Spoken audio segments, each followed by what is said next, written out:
Officer Borders went through. And by the way, I'm Officer Bates. You may have met some of you all at some point or another. We're just going to kind of go through this, and if you got any questions, just feel free to ask them, and we're going to answer best we can.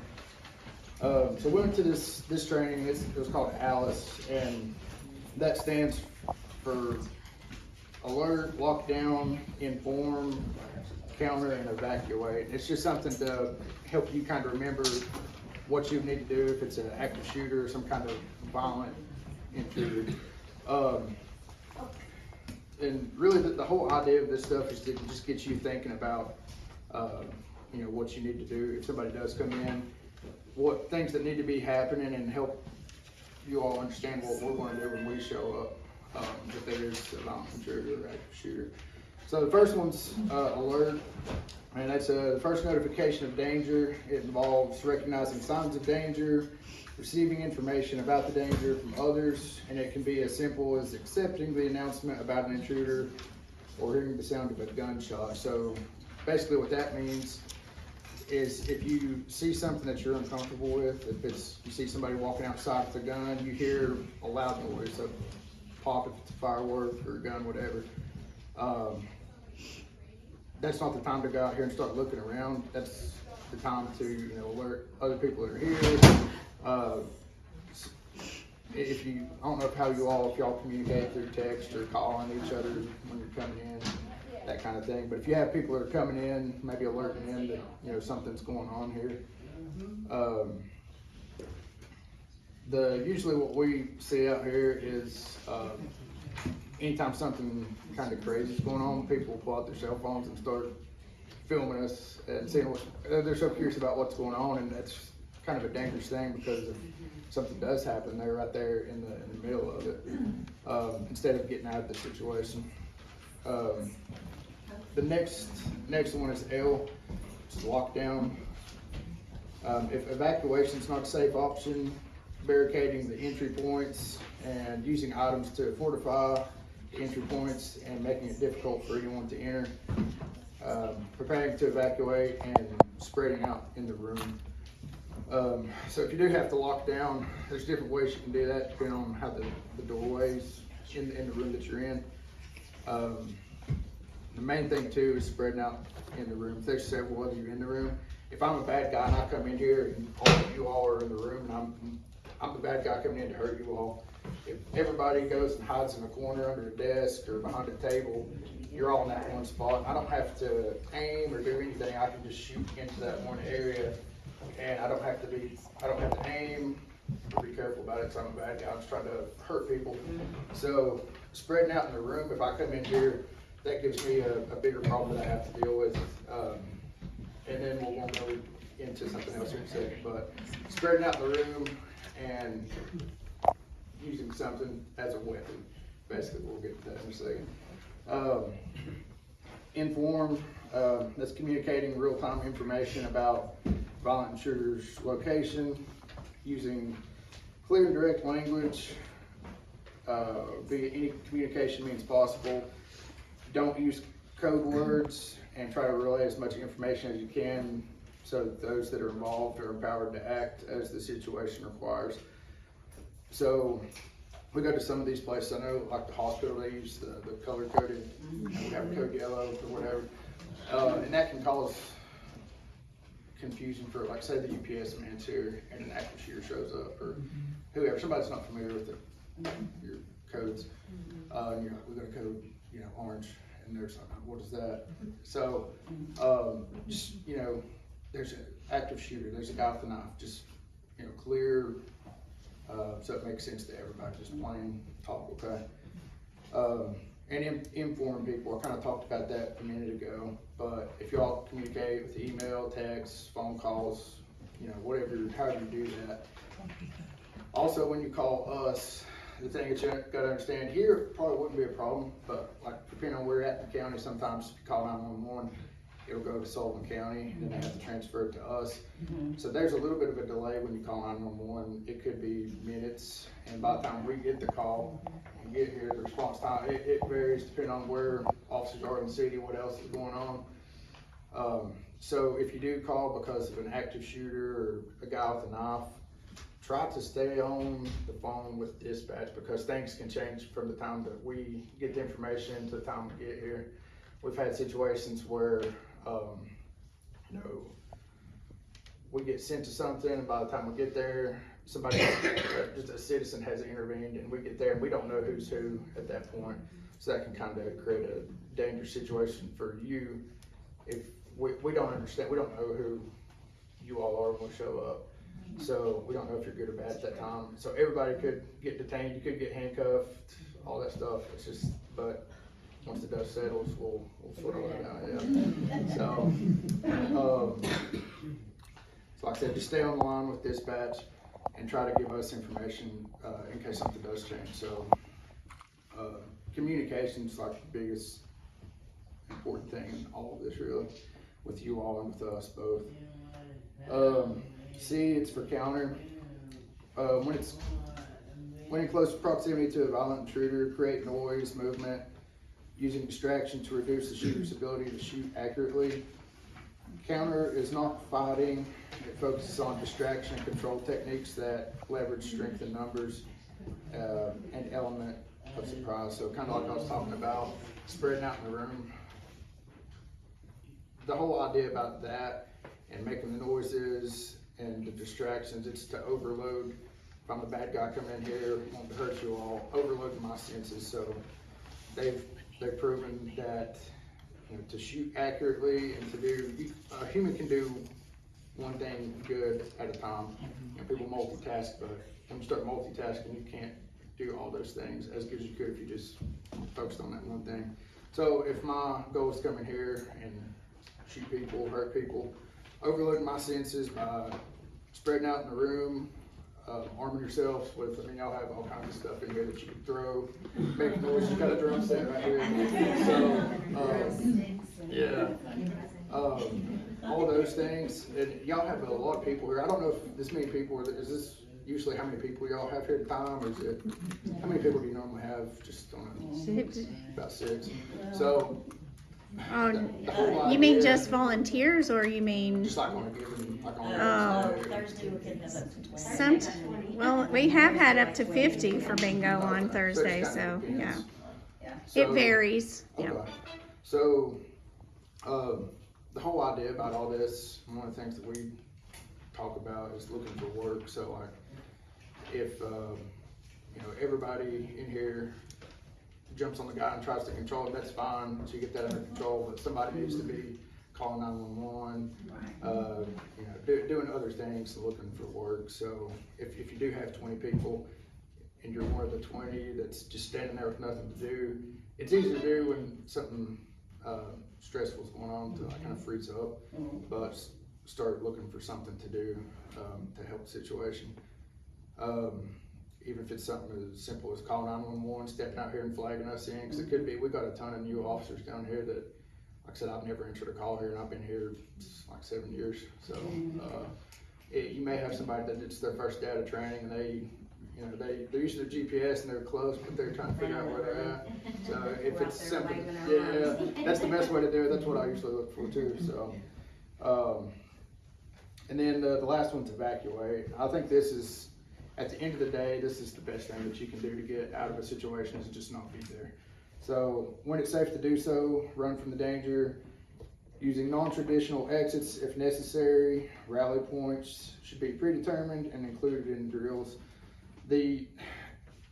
That part, the last part there, I mean, it's good to have an idea of where y'all are going to meet up, but sometimes it's not possible. Because I was talking to somebody here recently about that, and they were like, we're going to meet right here. And it was on the other end of the building, but I was like, you know, if you have an active shooter in there, and like you're making everybody go there, whether they want to, you may have to go past the shooter to go there. So I think just having a way of communicating is really a better way to do that, in my opinion. Whether it's, you know, text in a group text, something like that. But evacuate's, in my opinion, the best thing that you can do, just not be there. And it kind of, all this stuff is situational dependent, and this stuff doesn't have to be done in this order. The reason I gave you that sheet is just so y'all can start thinking about this stuff. and it's just, it's really a mindset thing, you know, trying to, you know, think about what would I do if I was in that situation. And this stuff is so big now. You see it in the news all the time. You know, grocery stores, schools, wherever, churches. And so I mean, it's one of those things. Back when I was in school, before I ever started doing this, I heard it so much. I thought about it all the time when I was in class and stuff. I'd be thinking about this stuff. So I just started, you know, thinking about what would I do if this person came in here? What would I do if he came into this other exit? Where would I go? And it's something that y'all work with each other, so I mean, something that y'all can start talking about with each other, that kind of thing. Y'all have any questions right now? I mean, we'll kind of talk about if y'all don't have any specific questions. So you mentioned making noise and movement or something like that as part of distraction. So is it better like if we spread out across the room and we're like screaming or yelling or telling each other go do this while he's there, like is that not I see what you're saying. Targeting yourself. Yeah, so if making you're, that person more nervous? yeah, So here, I'm gonna explain it this way. Alright, so, before I always start explaining, we always forget to introduce ourselves. That little part we just did right there is the bare minimum Alice. We have to do that. There's a bunch of rules we fall under here. We gotta teach through Alice. We gotta teach through the FBI that we went through. We've gotta teach through our department standards, whatever. And so this is our little bio, and so I'm Detective Moyers. I'm with the Narcotics Investigations here in Kingsport. That's Travis Bates. He's our stellar canine officer with an awesome dog named Jimmy. We've both been on the SWAT team. We've both been involved in active shooter incidences. So just putting that out there. So I say that so that way here in a little bit when y'all have further questions, because we'll open it up. If you have a specific question, you might be able to orient it to us. That's okay. awesome. So when it comes like what you're talking about, the distraction thing, there's a term that is very like common to us, and it's called OODA loop. And it's a term that was coined back in World War II dogfight times with air pilots. It's like orient, observe, decide, and act. Yeah, that's what it is. And it's natural, it's human instincts, and we've all done it 100 times right here. Every time that door opened while he was talking, you all were focused on him. You were listening to everything he was saying, but once that door cracked, everyone in this room went that way, right? Because something happened that was outside of the norm, right? You didn't expect that door to open, so it grabbed your attention. So every one of you focused that way, you observed what had happened, and you all realized there was no threat there. There was nothing that needed any more of your attention. So your attention went right back to him, because at that point, he's not the normal one here. So you want to look at him too, right? So that's what we're getting at whenever we're talking about that whole yelling, you know, disengaging with people and all this other stuff. And he brought up the really good point about how hard it is to shoot on the move and shoot moving targets.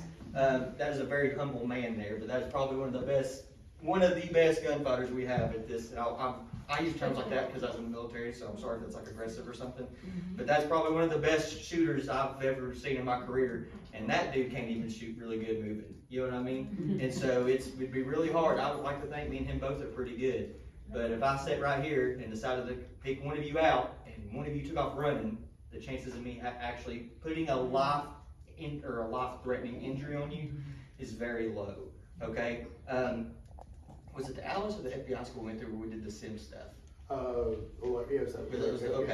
So they were talking about. I'm pretty sure it was though. Maybe it was, I can't remember. Whichever one. They sent us all kinds of them. So they like the old.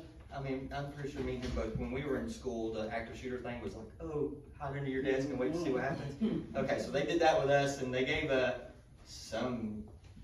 think it was a teacher. They gave a teacher a Nerf gun. They're like, all right, go kill everyone you can find. So he came through, and we weren't allowed to do anything. He came through and shot every one of us. And then we ended up where we could like lock up, or we could run, or we could distract them when they came in.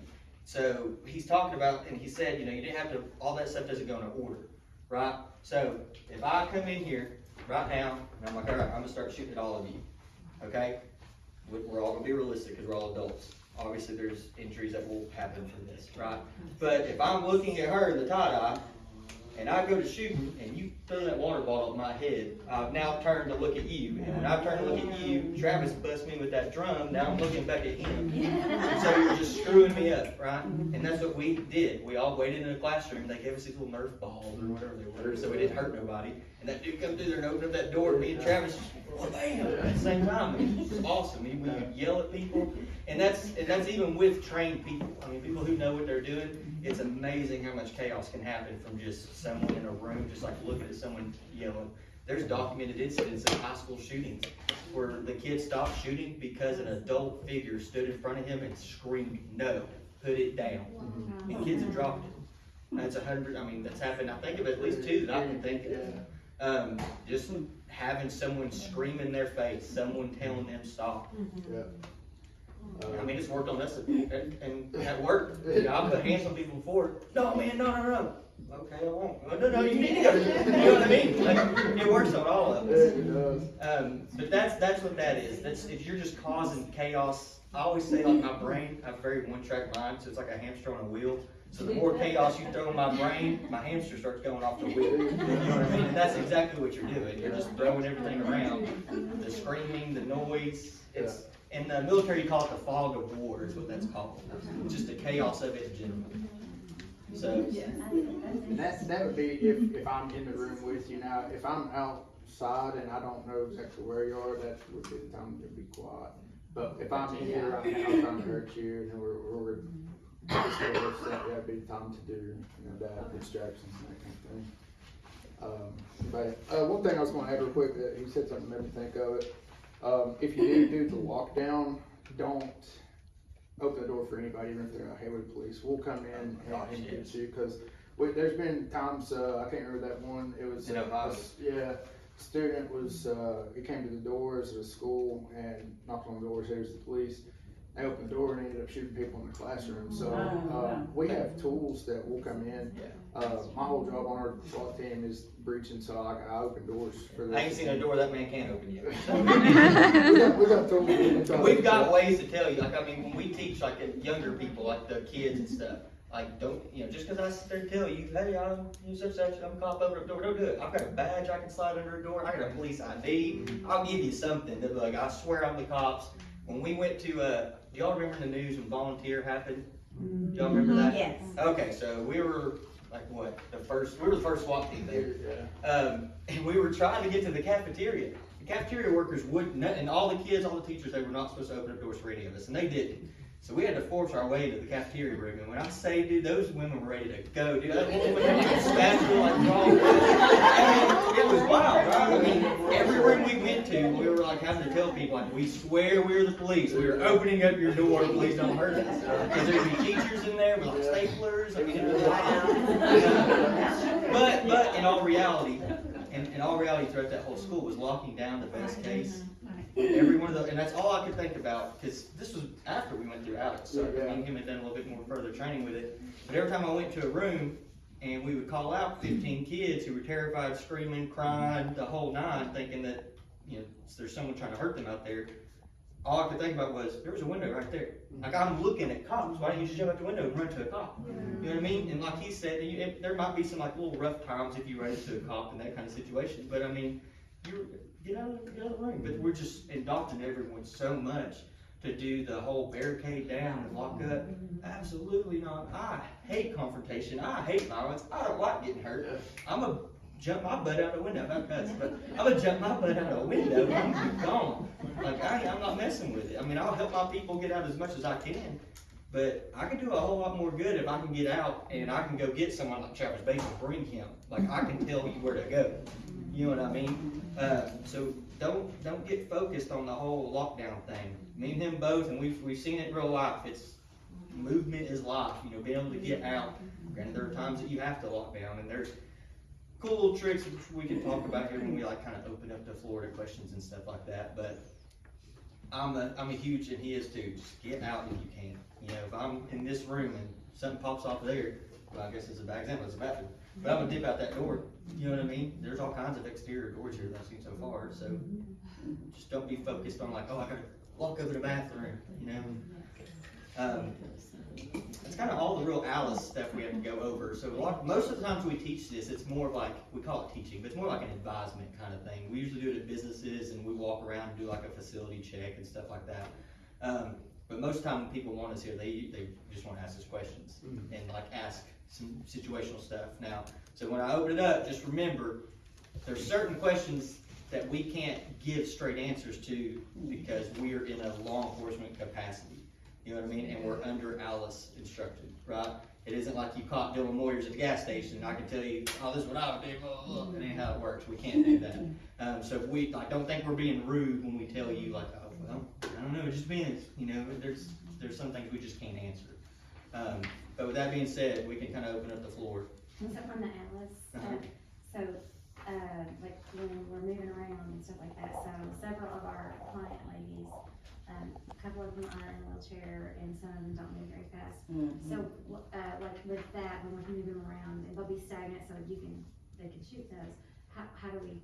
How do we protect them? I know we can move the wheelchairs around, but I'm just saying, do you have? How do you move the people that can't move on their own? Yeah, what, other than a wheelchair, because there's some that don't move very well either that way. Somebody asked us that, we had, I think it was a daycare, and they had like infant babies, and they had kind of the same thing going on. I've been thinking on that one a little bit. And I don't know that, you know, I mean, it's different if somebody's in the room, but as far as getting them out, I was kind of thinking it might be best, locking down might be the best, even though, like, if you're responsible for getting them out of here, but at that time, the only thing you can do is lock down. I mean, that might be. That's one Even of with those things.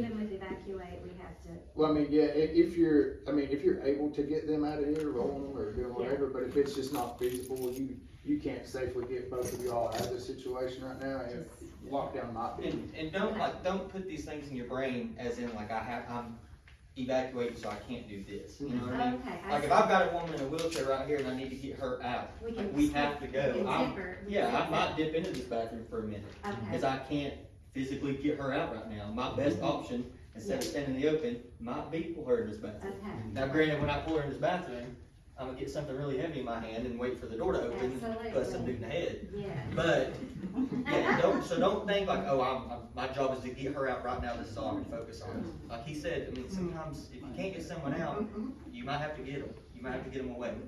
You know what I mean? Is it, most of us are over at the other building, and it's glass Where's your all other the way building? down. Huh? The next door building. Okay, sorry. Okay, That's what. it's glass down on this side, and we have the bathrooms up this way. We've got a room back this way that's completely no windows, it's shut off from, you know, you duck in there if you were just gonna go quick. But my question is, if you've got an active shooter and he's coming in, you wanna be able to maybe glance and see where he's at or hear him. What would be, I mean, we can't get up against the windows. Yeah. That would be, if he was outside, probably. Yeah, staying near the window, especially if he's outside, I think that would be a bad idea. So I mean, if it, like you said, if you did have to tuck into the back of the building. And that kind of does stink, because you would kind of lock, it sounds like you just kind of lock yourself up in there. Right, but there's nowhere to hide except the bathrooms, and they've got doors, and Yeah. you can't see, you can't, you know. There's no glass or anything. You there's could go into there's the nowhere to perks. see. Yeah. Perks room in the back room. That's what she's talking about. That's what I was talking about, that back room is no windows, no nothing. Stuck in there. So you just have the opening, there's no door. And that's all, so there's no door, like in that back room you're talking about, there's no exit, is there a door that you can actually close, or is it just? No, it's open. So it's an open door. But that's what I was wondering, if we have somebody over there that, we've had to call the police one time since I've been here. Somebody yielded a knife, and, you know, it was kind of scary. Yeah. But the police came and they asked her to leave, you know, escort her out, but. I have to probably look at it to know for sure, but if you, I mean, even if it don't have a door you can close, I mean, if you can conceal yourself in another room, so I mean. this is- We have two big islands down the center, to cover the visual effects of the washing machines. Yeah. We could get behind those, but that's, I mean, that's several It people sounds back like there. as brutal as this is, it sounds like at that point, your only option is the counter, which is, Yeah. for Alice reasons, we can't say it's fighting, but that's Right, exactly what it is. but well, I'm talking about what would be the best way now for us over here, since, I mean, this is things that we might be down the road with, they might be able to work on. Mhm. And, I would think that, I mean, if your only option, I mean, if you don't have any way, you know, getting cover, I mean, concealment is another thing. I could hide behind this piano and, you know, hold something in case somebody does come over here and find me. right, But, like you said, if they're outside, I think, and that's your only option, you can't get out, so you can't evacuate. And locking down, even though you don't have a door or anything, maybe just concealing yourself there and getting ready, like you said, counter. yeah, they got a kitchen down on this end with the exit coming out. And there's a door at the Perk store there, so it could be locked and, That might be Yeah. something that you all be able to, yeah, we could maybe look at it, we can kind of get an idea, but I would think maybe that's something that y'all kind of talk about, see if there is a better option as far as. Well, I was just, I mean, if it ever, the situation ever arose, we needed something, to look. We could put several behind there, somebody could get in the merch room, and somebody could go back there and stick a head out and listen, and somebody could be in the kitchen area, I mean, you know. Yeah, that's something to think about. I wouldn't suggest if, the best thing to do is, I like the idea of trying to keep an eye on them, but at the same time, if, a lot of times, if you can see them, they're liable to see you too. Well, we got lots of canned food over there, so we, beyond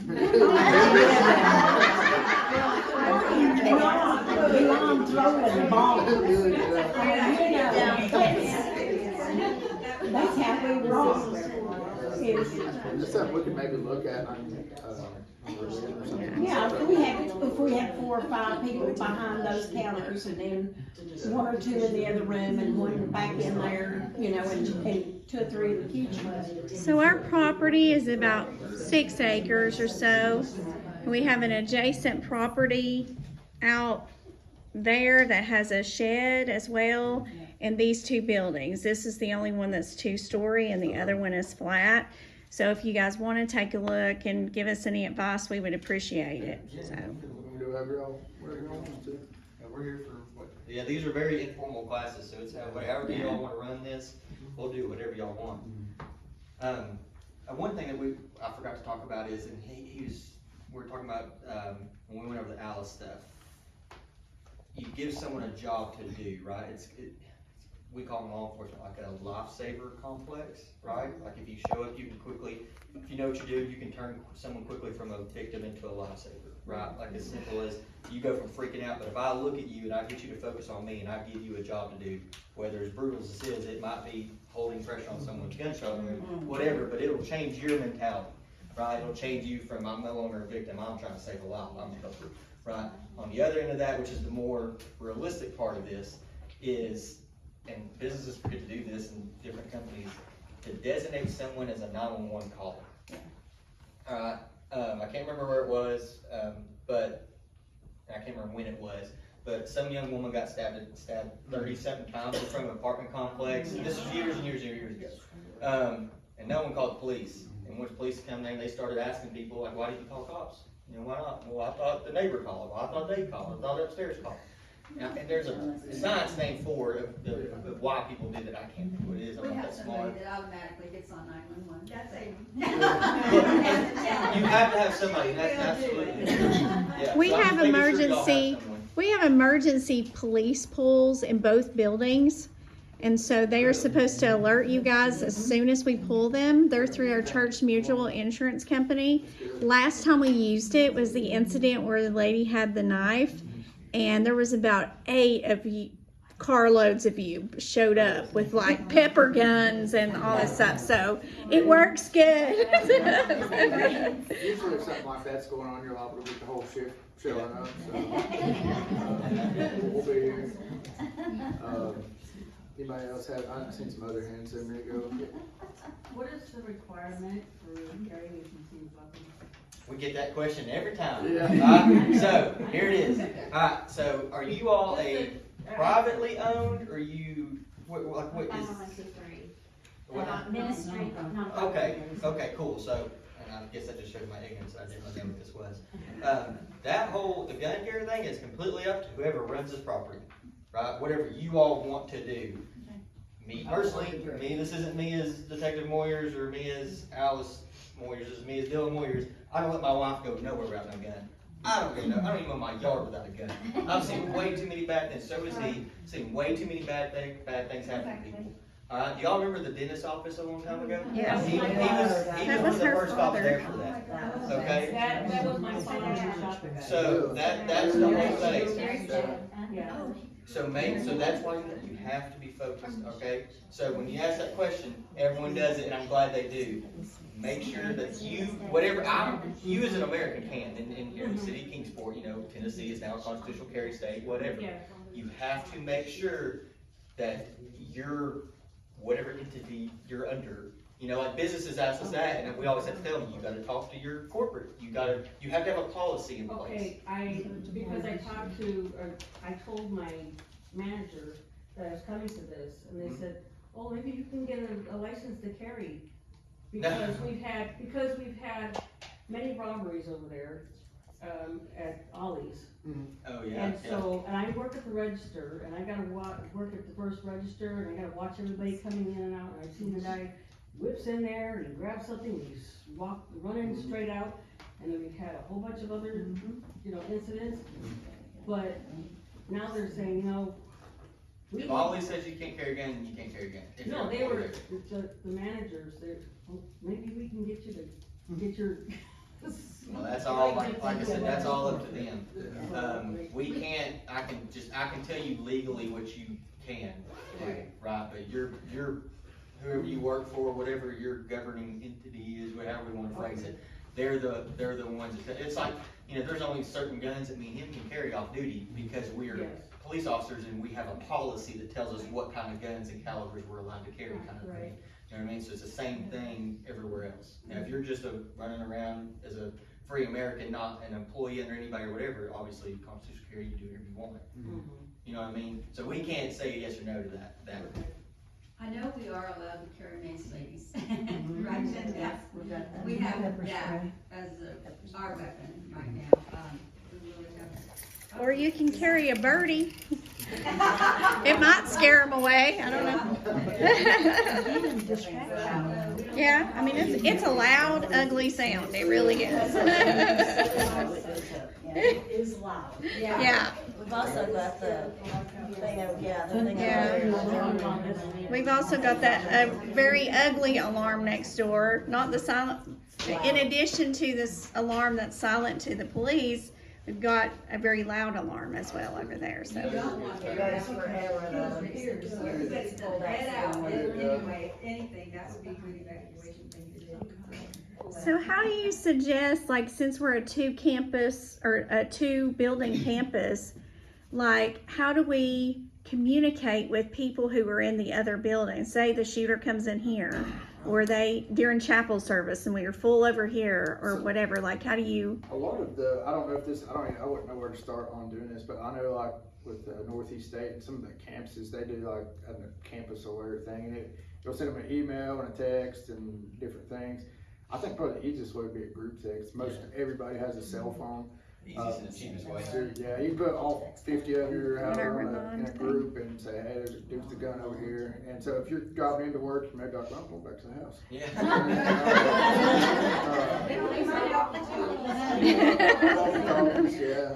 That's another good one. A lot of people use those. There's some where they kept one in each room or something, but I don't know if it'd be possible to get, I know things get expensive, but 50 walkie-talkies might be much, but you had one for whoever's working out there. How many do we have? We've got several. We've got a bunch, yeah. Then if we have somebody that's out of control here and we're concerned, will they listen to our walkie-talkies, or are we fairly safe conversing between the buildings? Are you talking about if somebody's in here, like Racing Cane, and you're saying something? I mean, it's possible that they could hear you, but I mean, there's a couple of things that we experience when we go to stressful things. If they're in here doing that they probably want to hear. One of the things called auditory exclusion, and tunnel vision's another thing. but when people's stress levels go up, you don't hear, like, if I got into a fight with Dylan right now and you told me, hey, my birthday such and such, I wouldn't remember any, I wouldn't remember you telling me any of that. So, I mean, it's usually when there's something stressful going on, a lot of times people won't, he probably isn't gonna pay attention to that. But, I mean, he could hear you, he just may not. A code word, flamingo. Well, we decided to change it to the phrase, call me a cab, because that would be something maybe some of our clients would say. But if it's an active shooter, you were saying, Don't use code. just to say, Say what it is. hey, there is an active shooter on campus. You gotta remember, Yeah. a lot of that stuff, you can, it's just guidelines, you can tailor that to you. So we typically teach it for big businesses, you know, like the Y in schools and stuff like that. So for stuff like that, 100%, you know, let's not use code words. But you all are in a tight environment, I'm assuming y'all work a lot together, kind of thing. I mean, on a SWAT team, we use a code word, and we have one, and if it happens, we all know to like jump out the closest window, like it's a free-for-all kind of thing. We're a close-knit group, and we kind of know what's going on though. So these guidelines that we use, I'm not a huge fan of the code word thing, and I mean that just because my brain can only keep up with so much anyways. But, so if it works best for you all in this environment to have a code word, absolutely use it. Don't let us skew you from doing that. It's whatever you all deem is best. We're just kind of throwing out some guidelines. And like I said, code words are not good for big structures like the Y, where they would have a code word, and well, if I'm in there working out, I don't know what that means. Or the hospital, like he said. Right. A little bit different here, way smaller, and y'all do have, so if you wanna send in a group chat or whatever, call people on walkies, whatever y'all use, and you wanna use a code word, that's fine. Just make sure everyone's on the same page, you know what I mean? But yeah, it's perfectly fine to do that. So when there's somebody over there threatening and we've already, done dispatch or 911. So what we've been doing is pushing our alarms and noise, after we've done 911. And we've been telling everybody to evacuate. That And while means the we need to person, get the heck out of and they there. get over here, that, we might need to go further, like to the church down the street. Yeah, that would be one of those things, kind of depends, because I mean, if these two are pretty close proximity, so I mean, if there was a guy with a gun. I mean, that's because we haven't had a gun yet, so I didn't Yeah. say that part, sorry. I mean, even if it's not a gun, if it's a guy with a gun, if there's somebody acting irrational, 'cause you may not, I mean, I could carry a gun and conceal it, and you wouldn't even know. Yeah, that's I mean, right. We had, one of our guys used to do this class, and he came in wearing overalls and like a jacket, and he did the whole class, and the whole thing was about, people smuggling stuff into jail, and like at the end of the class, he pulled out like a shotgun and he filled the whole thing. Like, people, just if somebody's doing something that's making you uncomfortable, just assume that they're dangerous, even if you don't see a gun, don't see a weapon, but just, it's better to start like that first one, alert, the first sign of any kind of danger, that's when you need to start getting this stuff rolling, because if you wait until they have a gun out, it's already, Yeah. there it is. If you have a good alert system, and I'm not saying just like an alarm or whatever, I'm talking about in your brain, you have good situational awareness, you can mitigate a lot of that risk, right? I call it spidey senses, is what I've always called it, right? For cops, man, it's the only reason me and him are alive today, right? 100%. It's the only reason we're alive is just because the little back of my hair, the hair on the back of my neck tells me something. And that's not just a cop thing, that's a everyone thing, because that's the way we all operate. And we've all talked to people, they're like, this person just ain't right? I never give people the benefit of the doubt. Granted, I'm a little biased because I typically deal with bad people, but I don't give no one the benefit of the doubt. If you want me to start putting my guard down, you want me to talk to you, I better know you a little bit, right? And if my gut tells me to get away from you, I'm not gonna get anywhere near you. It's the same thing here. You have some weird guy drive up to you, or drive up here, and just something about it just makes you feel weird. Don't do it. I mean, we get paid by the hour as cops on the road. Ain't nothing but a phone call. One of us will come by. Might be a little bit because we're so freaking busy, but one of us will be here eventually. You know what I mean? So that all goes into the alert thing too. You can mitigate a lot of this risk with just having a good alert system, a good situational awareness. Like I said, we use it every day, and it saved us. Oh man, I have no idea how many times. Right? So it's, once again, just trust your gut, use your common sense. God gave it to you for a reason. A lot of people don't use it, but it's amazing what can happen when you use your brain.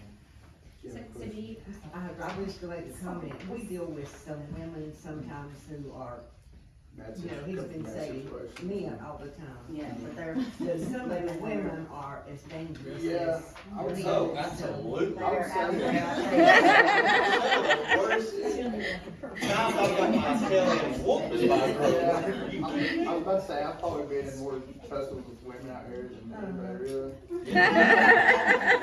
But Baby. in their defense, we get to know who they are over a period of time. Yeah, And you yeah. think, oh no, here comes so-and-so, Yeah. and you Yeah. keep an eye on them. Yeah, Yeah. you're watching the whole time. And you watch them. Yeah. But there are instances where, well, I went to get Chantel one time because this lady was acting really weird. Yeah, She ended up being the one that they had to get the police to come and get. okay, yeah. But, she Yeah, didn't smell right to me. I See?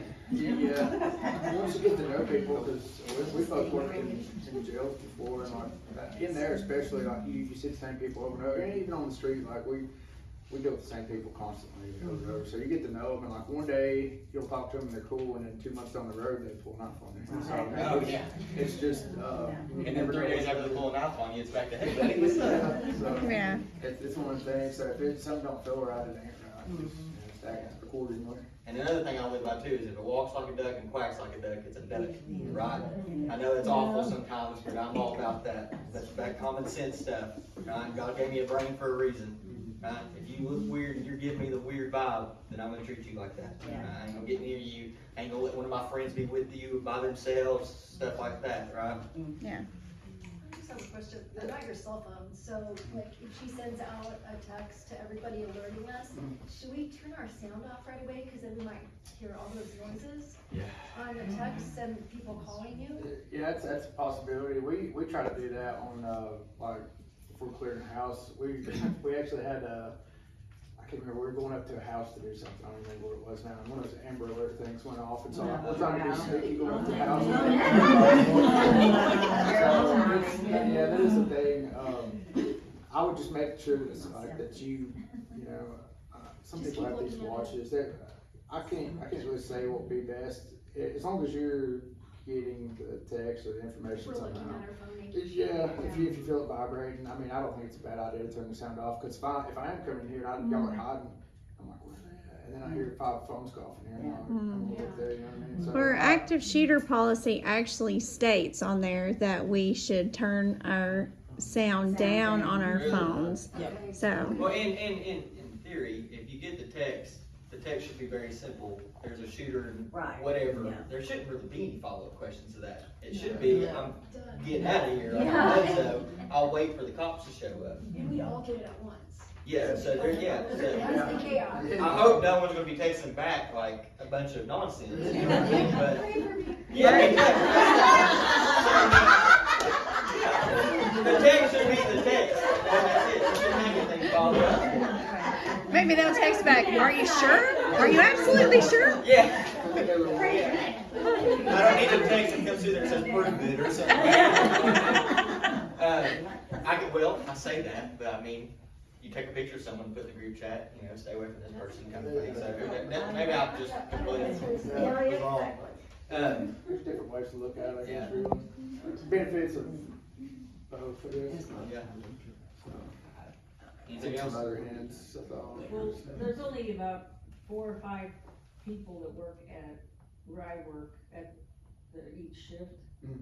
And so we have a code, if we see somebody that looks suspicious, we do this, you know,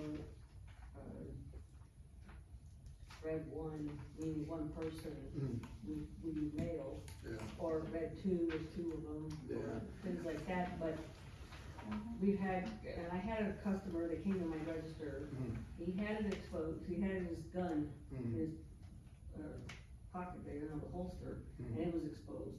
Yeah. But he didn't do anything, he was just, you know, he had Yeah. hunter's stuff on, but I'm just, like, I It's, mean, he was being nice, everything, Yeah. but, you know, you never know. yeah, it's one of those things, and legally, you know, you can carry a gun, so a lot of times we'll get calls, and this guy, you know, he's walking through Walmart, he's got a gun. And I mean, we can go, but I mean, he can legally do that, but, Right. until he, you know, does something with it, or if he, or something else that we can act on, but, you know,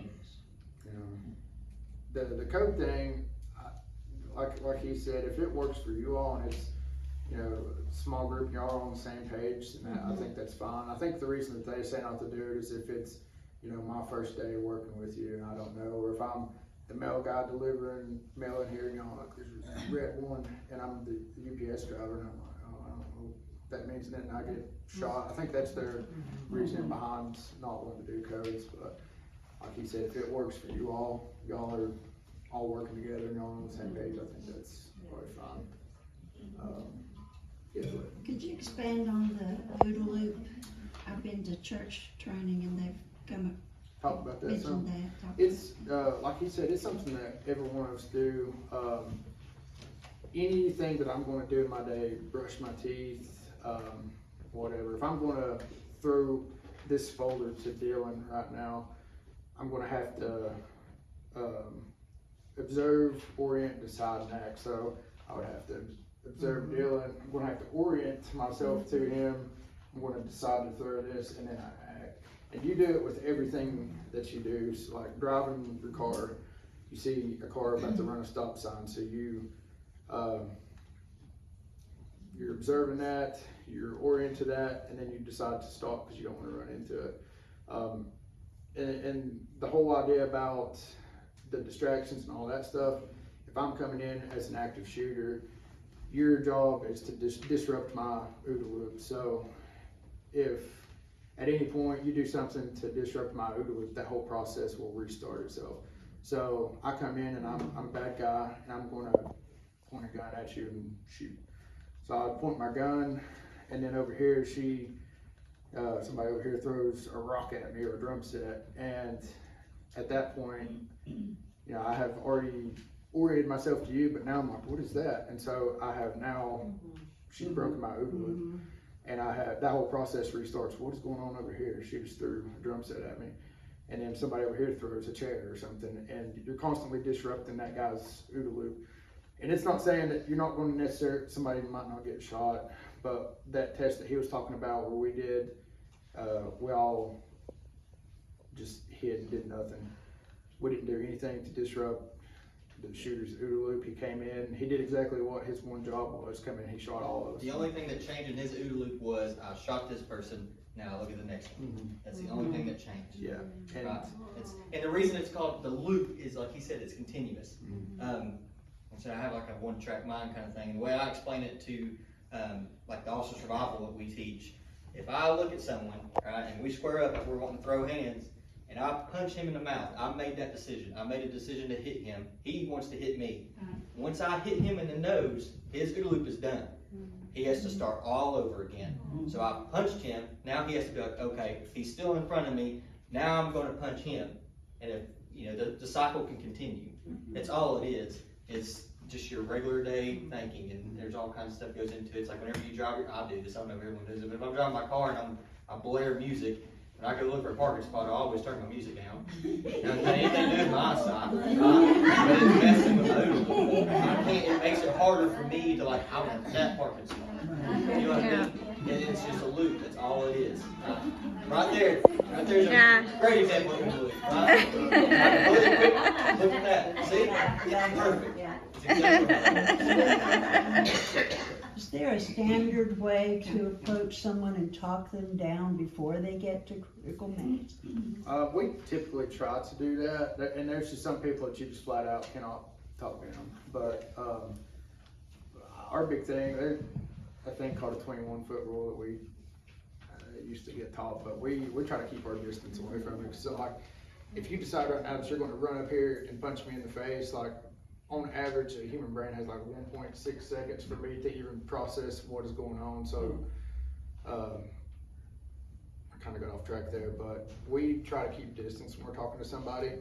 I wouldn't suggest you all trying to talk anybody down. I would try to, you know, take care of yourselves. That's what we get paid to do. So just get us here, and you know, in the meantime, you know, To be calm, like I said, we call it verbal judo, right? I mean, we can avoid a whole lot of fist fights with verbal judo, and however you talk to someone, it depends on your relationship with them. Like he said, you know, we deal with one person one day and we've dealt with him 100 times, the next day he's got a knife or whatever. The way I deal with him, and the same people we're talking about, the same people, if you drive downtown, you see him all the time.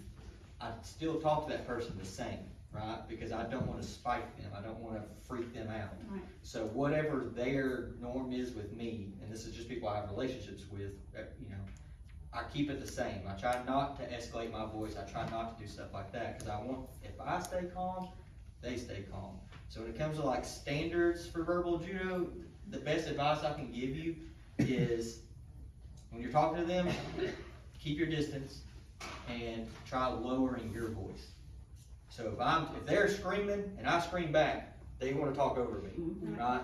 If we start talking, and I start talking quieter, and I'm talking normal, and I drop my volume, there's a good chance that their volume will also drop, which then will chill them out, right? That's usually my golden rule. Now, I'm also kind of hot-headed too, so I'm really bad about matching it and going on. But I try to remind myself, I do the whole ooh-sa thing, and I'm like, okay, it's not that big of a deal, you know, whatever. But you have to, like he said, you've got to keep distance from those people, and your verbal judo is it's just staying calm and trying not to escalate things. Obviously, don't try to pick the fight, right? Don't try to pick a fight. If they're wilding out, it's someone you know. We always bring up their family. Like we deal with families all the time, and we're like, "Well, where's your kid at?" You know, they'll yell at me, "She did this to me. She did this." Where's the kid at? Like, where's Sydney? Well, she's at her grandma's. Her grandma still living on Windsor Street? Yeah. And there they are. We're done. He said a lot of times it's that simple talking to people. It's just you. But it's kind of natural for us. We do it all the time, right? If we didn't have verbal judo, we'd have to get in fights every day. Yeah. But it's just, there's no standard to it. The best I can think is the whole, that's why he's really good at it. He's got a really low voice and he don't get excited over nothing. Typically, people either really like him or really hate him. And so people like really calm down when he shows up, or people wild out. I don't know what it is. His dog's the same way. His dog will come out and it's either awesome or it's mean. Yeah, you bit me yesterday. Standard to the verbal judo thing. It's just kind of being normal, keeping yourself normal, which is really hard. You might be freaking out on the inside, but as long as you're calm on the outside, it's more of a chance that they will be calm. If they don't calm down, they're probably high. They're probably drunk. That's a good sign. Or they're just extremely emotionally disturbed. Right? Yeah. If you got someone who's showing up here just because they're mad at their girlfriend, you might be able to talk that person down. If you get someone who shows up here because their girlfriend just ruined their life and took their kids, and he had to go to jail on a domestic, and Travis Bates showed up and beat the crap out of him and all that, and that's going to be a whole different beast you're dealing with. He's got way more of a want to get to her, right? And then, I mean, we see that all the time on domestics. We go to domestics 100 a day, right? And it can be as simple as, how about we split ways? Okay, cool. I've also been on domestics where I'm sitting here talking to the girl, and next thing I know, the dude jumps off the stairs on top of her. You know what I mean? Like, it all just depends. It all depends on what's driving them to do this. I like dealing with intoxicated people. I love dealing with high people. Way easier to talk to, for me, it's way easier. Because you can be like, hey man, there's squirrels right across the road. And they're like, what? You know what I mean? And they typically don't have like an emotional drive that is causing them to hurt me. Now that doesn't mean they're not dangerous. Obviously, I mean, we've both been storm rushed by people who are intoxicated, but that's usually because they think I'm an alien or they think I'm this or whatever. And another thing goes with the verbal judo is just recognizing what kind of person you're talking to, which goes back to if it walks like a duck, it quacks like a duck, it's a duck. And if I know, you know, I can pick up on stuff. I know if they're acting weird, you know, shady. You know, we all know what drunk people act like. We all know what high people act like. You know what I mean? Those people, you just gotta kind of watch it, right? But that's why we keep our distance. Keep your distance, talk calmly, and see what happens. If you talk calmly and they continue to escalate, then I might be looking at either backing up or cutting that dude with a knife when it comes out. I mean, something, whatever. Pepper spray, that's what y'all have. Spraying the crap out of it. Spray and run. I hate pepper spray. Yeah, it's really. I think I'd rather get shot than pepper spray. Well, I had a guy follow me around my church back in California. I had my van and I took a bag of chicken to the office. So the office door was closed. And I didn't see him until I got back into my van, and he jumped out from behind my van when I was backing up because he was trying to come to my van door. And he literally bounced backed his car out in the street, and then I went around the building. He went this way around the building, and he's looking at me in his car like, what's going on, you know? Yeah. And so I got to the back door, but the back door was locked, so I went to the front door of the sanctuary, that door was open. So he parked like down the parking lot from the front, and I told the pastor and his daughter were in there, and I said, there's a guy stalking me out there. And he said, where? And of course, he came in, but he was on meth, I could Yeah. tell because his eyes were like this, and he just looked straight at me, and he wouldn't take his eyes off me, and the pastor said, can we do something for you, can we help you? But he came right to me, I had a bag of chicken, he thought it was money. Yeah. And he came up to me, and he grabbed me, and he pulled me down on the carpet and dragged me, and then he, when the bag ripped, the chicken spilled, and he ran out the door because he wasn't Yeah, moving, so. I think, situational awareness, I fuss at my wife all the time because she don't really pay attention, she'll be on her phone, she don't pay attention to nothing else going on, and so like, we'll be out in public and she'll be just looking down at her phone, and I fuss at people I'm training too, cause people, I'm bad about it sometimes, but like, if I'm working on something, I try to still look around, especially like if you go out in public, noticing stuff like that, why is that guy doing that over there? Like, I'm kind of weird when I go out in public about that. Like, I try not to have my phone out, and I'm just like, I people watch, cause that's what we do. Yeah. And I mean, so like, just noticing that kind of stuff and getting in the habit of not getting sucked into your phone, not, talking to your kid, you gotta watch your kids and stuff, but also looking at what else is going on. Well, I forgot my So- phone that day. That's how it always works. The day you leave the house, that's your Yes, gun or your exactly. phone or whatever, it's the day you're gonna need it. But, yeah, situational awareness, I think, is a big part of all this stuff. Like, if you see a guy out in the field, cause I mean, we deal with, never been here, but we've been on Greenbelt, back here a ton. So there's a lot of stuff that goes on right around here. But just noticing if my neighbor's house there's a guy with a gun at my neighbor's house, I wanna know about that. I'm gonna still act like I need to act when that happens, so. Cause he could come next door then, you know what I mean, so. Just, being observant and, staying vigilant about that kind of thing, it's a big deal. So, anybody else have anything else you wanna? Okay, like going back to like the ladies that we serve and making sure they're taken care of, kind of like a classroom, I guess I'm thinking.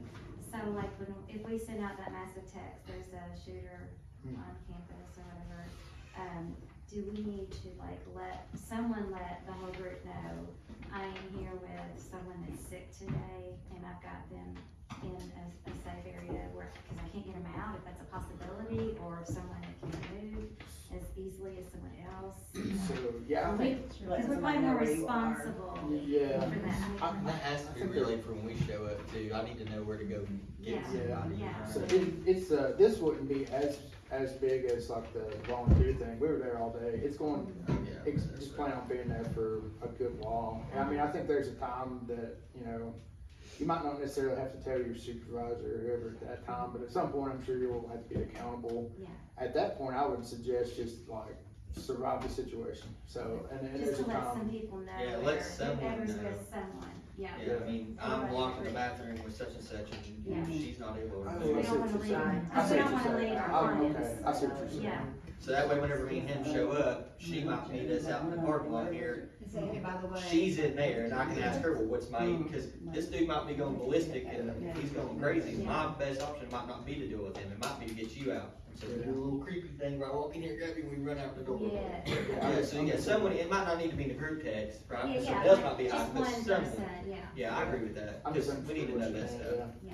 So, yeah, someone needs to know, because the more information we get, the better. And we may do that when we pull, like if we start pulling out of here, that's one of the first things we'll do when we pull somebody out, hey, who else is in there? Yeah. So we may ask you that kind of thing. And I kind of touched on that a little bit earlier, like when we come here, just listen to what we say, because we may not know you're the good guy, so if we're like, get on the ground. Yeah. And you're like, Well, I just do it anyway. Yeah, 'cause And that's part of what's in our training and our Yeah. manual too, that just, even when you walk out, when you all are here, we're up, our hands are up, so, and we're fine with that too. Yeah. honestly. So if we're not gonna come in and just start, shooting or nothing like that, but if everybody's in here Yeah. and, you're holding a knife or something, just, understand when we get here, we're probably gonna be yelling, we don't know who any of you are, and if you got a weapon, that's what we're trying to deal with, Yeah, so. yeah. Just listen to whatever officers that show up, tell you, and let them kind of handle the situation from that point. But yeah, I misunderstood what you. Oh, no. mentioned, so. Well, I mean, he's also slept like 4 hours in the past 3 days. Yeah, that's Oh, pretty God. good. So what about going to their car? What if, okay, people are running out and they're going towards the parking lot instead of going to a safe place or running down the street? The shooter could come out and start aiming at cars. So we just tell people, don't go to your car. We, If so, you went to your car, you should sink down. That's up to you all. I mean, people Yeah. think that cars are, I mean, there's only 2 things on cars that are bulletproof. That's the Yeah. engine block and then the frames, we call them the pillars that are at your doors. Those are the only things on that car that are bulletproof. So you just sit in your car, you're gonna stop nothing. yeah, And that's all situational dependent. You know, if my car is sitting right here running, facing that way, yeah, I'm gonna go get my car and I'm gonna leave. If my car's blocked in or whatever, then I might just disappear and run to the, you know, Gotcha. the yeah. EMS station up here, whatever that is now. Oh, You know what I mean? It's all just depends. Yeah. That's one of the things that they, like, one of the first things they teach us with the traffic stops is get out of the car, cause it's, like you said, they're not bulletproof, the doors, we've shot guns through an entire car. Oh, yeah, Yeah. easy. And so, I mean, it's, like I said, a car's a great way to get distance between you and here, so I mean, if that's a possibility, but like I said, I wouldn't spend a whole lot of time in it because it's just, the guy that did our academy, he's like, he called it a coffin, he's like, get out of your car. Cause a lot of officers have been shot in their car, and so like, a lot of times if somebody walks up to me, I out of the car, cause I don't like sitting in the car while somebody's talking to me. It's not pet peeve. So if you see me, I'm not acting weird. There's a reason for that. If you walk up to an officer and they do that, that's how we are. Yeah. For a reason. But so yeah, if you can get out of here, it's fine. But I wouldn't stay in your car. Yeah, I wouldn't hide in the car unless I had to. You know what I mean? And like I said, it's one of those things, don't take everything we say for gospel. There's, 100%, if I'm shot and can't move, I might crawl up in my car and hide. You know what I mean? There's, you know, just, once again, God gave you a brain, use it, right? That's the key to everything. I think it was the shooting in Alabama. It was a church. It was I think it was a guy walked in and they were just having a Bible study, and he sat down as if he was going, they welcomed him in, and he sat down at the Bible study and started, a few minutes later, after sitting there for a few minutes, opened fire, and they didn't know that he had already shot the pastor before he had went down there, like, so in a situation to where somebody would be sitting at the table, is there anything for close range that should be done? You Like, have to be, this is brutal, but you have to be extremely violent. okay, That's all you can do. Keep your That can is, of beans. I'll rip your eyeballs out your head, I'll pull your tongue out your mouth. Yeah, I mean, you just gotta be mean. I mean, that being mean can save your life. It saved us, I mean, I like to think I'm a pretty nice dude, and he really is. But, I mean, there's obviously a time to be really mean, you know? People always say, oh, you know, cops are so great, you know, I love you, you're such a nice guy. Well, yeah, cause you see me right now. You know what I mean? You see me in this nice setting, but if you call me for someone trying to stab you, I'm not gonna be a nice guy to anyone there. You know what I mean? It's the same thing for everyone else. I give trainees this speech, and I'm kind of a caveman type guy, but especially with our new trainees, we see this all the time. They're just kind of timid, right? They're really scared to put hands on people, and there's a whole bunch of stuff that goes into that, just generational gaps, life experience gaps, you know, there's all kinds of stuff that factors into to young officers not wanting to, we call it, put hands on people, to grab people up, which is 99% of our job, right? Every day that goes by, I have to put my hands on someone. It might not be in a violent way, but it might be a, you know, handcuff or pull, whatever. I tell people that, or the trainees, don't get caught up on this whole victim mentality, woe is me, all right? And especially if I have a female trainee, they're really bad about that too. Ain't no one else care, you're a girl, right? No one cares how old you are. If someone wants to hurt you, they're gonna hurt you, all right? And it goes back to all we all are is animals. I think I said that earlier, okay? We're born knowing how to eat, we're born knowing that we need to survive, we're born knowing how to defend ourselves, right?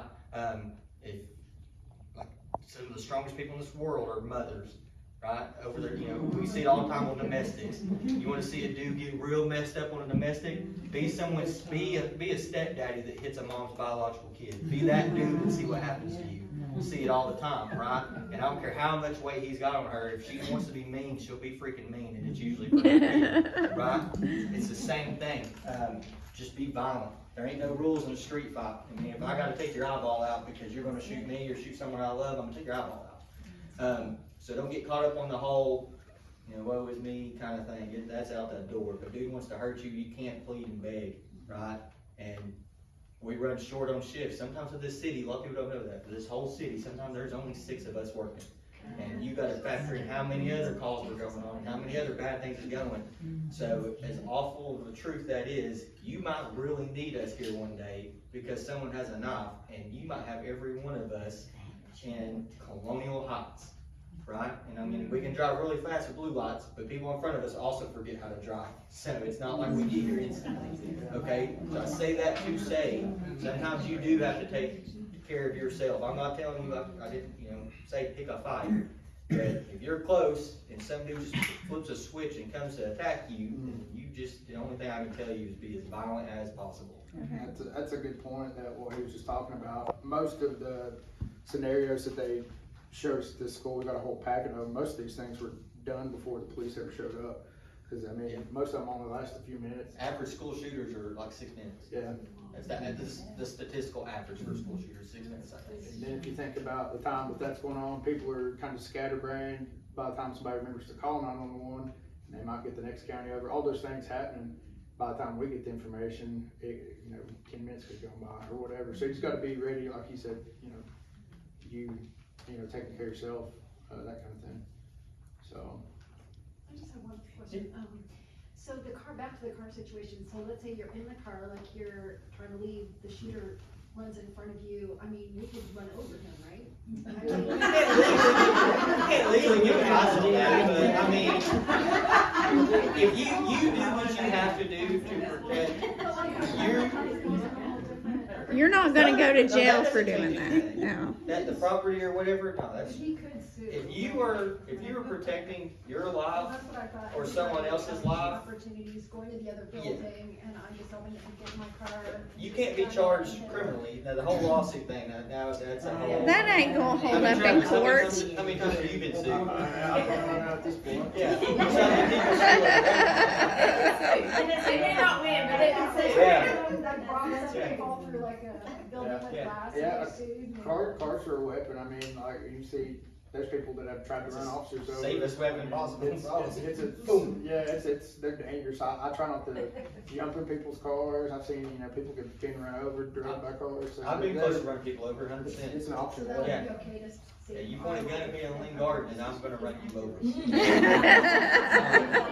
I ain't playing with you. Right? So if you, and the justification of that is that you were protecting yourself and you were protecting another person's life.